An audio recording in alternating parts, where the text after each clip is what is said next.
Lok Sabha election 250 सीटें भी नहीं आएगी। दो राज्यों में तो सुपड़ा साफ। बीजेपी को लेकर एक्सपर्ट ने लिए चौंकाने वाले दावे। लोकसभा चुनाव 2024 के लिए अब सिर्फ एक चरण का मतदान बाकी रह गया है। 1 जून को आखिरी फेज की वोटिंग होगी और 4 जून को नतीजे आ जाएंगे। 4 जून को साफ हो जाएगा कि केंद्र में किसकी सरकार बनने जा रही है। उससे पहले एक एक्सपर्ट ने भारतीय जनता पार्टी बीजेपी को लेकर चौंकाने वाले दावे किए हैं। एक्सपर्ट का कहना है कि बीजेपी के खाते में इस बार 250 सीटें भी नहीं आ पाएंगी। न्यूज एक्स के अनुसार एक्सपर्ट रवि श्रीवास्तव ने बीजेपी को लेकर कहा है कि इस बार उसके खाते में सिर्फ 240 सीटें ही आएंगी, जबकि 2 राज्यों में पार्टी का सुपड़ा साफ हो जाएगा। एक्सपर्ट ने एनडीए गठबंधन के लिए 30 सीटों का अनुमान लगाया है। उनका कहना है कि बीजेपी और एनडीए के खाते में कुल 270 सीटें आती दिख रही हैं। एक्सपर्ट रवि श्रीवास्तव ने कांग्रेस और विपक्षी गठबंधन इंडिया के लिए 259 सीटों का अनुमान जताया है। उनका कहना है कि अकेले कांग्रेस के पास ही 129 सीटें जाएंगी, जबकि अलायंस के खाते में 130 सीटें जाती दिख रही हैं। इस तरह विपक्ष के पास 259 सीटों का आंकड़ा होगा। 543 में से 23 सीटें अन्य दलों के पास जाएंगी। रवि श्रीवास्तव ने दक्षिण भारत, दिल्ली और बिहार में इंडिया गठबंधन के लिए एनडीए से ज्यादा सीटें मिलने का अनुमान जताया है। 2 राज्यों में बीजेपी को नहीं मिलेगी एक भी सीट। एक्सपर्ट का अनुमान है कि इस बार बीजेपी का 2 राज्यों में सुपड़ा साफ हो जाएगा। दिल्ली की 7 सीटों में से 1 पर भी जीत नहीं मिलेगी, जबकि दक्षिण भारत की तमिलनाडु सीट पर भी बीजेपी के खाते में कोई सीट नहीं आने वाली। रवि श्रीवास्तव के अनुसार दिल्ली की सभी सीटें इंडिया गठबंधन के पास जाएंगी।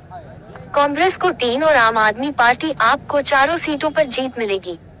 तमिलनाडु की 39 सीटों में से 17 द्रविड़ मुनेत्र काशगम को जाएंगी, जबकि कांग्रेस के पास 7 और इंडिया गठबंधन को 14 सीटों पर जीत मिलेगी। रवि श्रीवास्तव के अनुसार दक्षिण भारत के एक और राज्य कर्नाटक में भी कांग्रेस बीजेपी से आगे रहेगी। 28 में से 6 सीट बीजेपी और 1 सीट जनता दल सेक्युलर के पास जाएगी। वहीं कांग्रेस के पास 21 जाति दिख रही हैं। कर्नाटक में अभी कांग्रेस की ही सरकार है। एमपी, राजस्थान, गुजरात और यूपी में बीजेपी को बढ़त।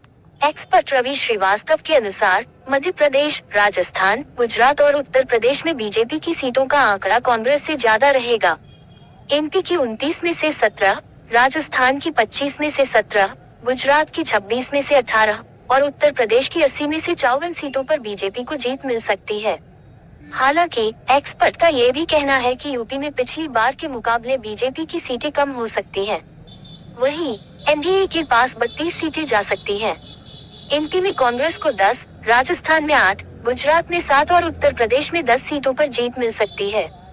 यूपी में 14 सीटें समाजवादी पार्टी के खाते में जाएंगी। इस तरह एक्सपर्ट के अनुसार यूपी में इंडिया गठबंधन को 24 सीटें मिल सकती हैं। पश्चिम बंगाल और महाराष्ट्र में कैसा होगा बीजेपी का हाल? एक्सपर्ट रवि श्रीवास्तव ने बिहार को लेकर अनुमान लगाया है कि 40 में से बीजेपी और जेडीयू मिलकर 14 सीटें जीत सकते हैं, जिनमें से 8 बीजेपी और 6 जेडीयू को जाती दिख रही हैं।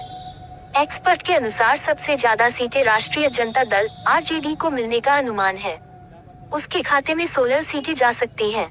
वहीं कांग्रेस 6 सीटें जीत सकती है और 4 अन्यों के खाते में जाती दिख रही हैं। बिहार में कुल 40 लोकसभा सीटें हैं।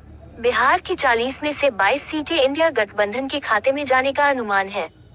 42 सीटों वाले पश्चिम बंगाल को लेकर एक्सपर्ट रवि श्रीवास्तव ने कहा कि यहाँ बीजेपी दूसरे नंबर की पार्टी होगी। 28 सीटें ममता बनर्जी की तृणमूल कांग्रेस के पास जा सकती हैं, जबकि बीजेपी के खाते में 13 सीट आने का अनुमान है। कांग्रेस को सिर्फ 1 ही सीट पर जीत मिलने का अनुमान है। रवि श्रीवास्तव ने कहा कि महाराष्ट्र में एनडीए को झटका लग सकता है, क्योंकि यहाँ बीजेपी, एकनाथ शिंदे की शिवसेना और अजित पवार की नेशनलिस्ट कांग्रेस पार्टी को कुल 48 सीटों में से सिर्फ 12 पर ही जीत मिलने की उम्मीद है। वहीं महाविकास अघाड़ी एमवीए के पास 36 सीटें जा सकती हैं। एक्सपर्ट ने कहा कि 16 सीटें उद्धव ठाकरे की शिवसेना, 6 शरद पवार की एनसीपी और 14 सीटें कांग्रेस के पास जा सकती हैं। वहीं बीजेपी को 8, एकनाथ शिंदे की सेना को 2 और अजित पवार की एनसीपी को भी सिर्फ 2 सीटों पर ही जीत मिलती दिख रही है। MS पब्लिक हेल्प न्यूज के चैनल को सब्सक्राइब जरूर करें और घंटी को जरूर दबाएं ताकि हमारी ही सभी खबरें आप तक पहुंचती रहें।